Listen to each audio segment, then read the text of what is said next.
Alors mon compte, il s'appelle la Corée des golems. La Corée parce que c'est un mouvement un peu chorégraphié, mais qui est pathologique. Il y a une maladie d'ailleurs neurologique qui s'appelle la Corée d'Huntington où les patients ont des, des mouvements incontrôlés et c'est très difficile pour eux. Et moi, je ne travaille pas sur cette maladie, mais je travaille sur l'épilepsie où les patients souffrent de convulsions lors d'une crise d'épilepsie, etc. Et ça me paraissait assez collé à ce qui arrive aux créatures dont je parle dans mes contes, qui sont des golems de métal, des sortes de robots dans un conte steampunk, et dont le problème rappelle l'épilepsie que j'étudie. Ils ont des problèmes de mouvement, ils font un petit peu n'importe quoi. Et c'est pour à la fois faire un conte et le coller avec mon travail de chercheur sur l'épilepsie que j'ai décidé d'appeler ce conte La Corée des golems.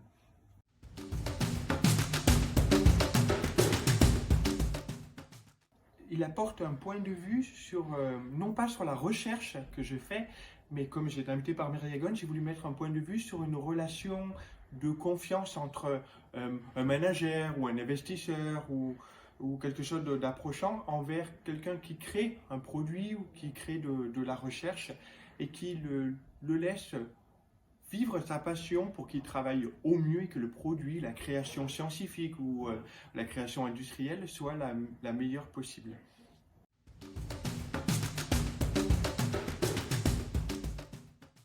La facette d'innovation que je pense mettre en avant, c'est les mécanismes neuronaux que j'essaie de découvrir dans mes recherches, qui peuvent être une cible thérapeutique, qui peut être l'objet d'une importante découverte en recherche et qui peut amener à un traitement un jour. C'est ça que j'essaie de refléter avec cette espèce de mécanisme dont je parle dans mon conte.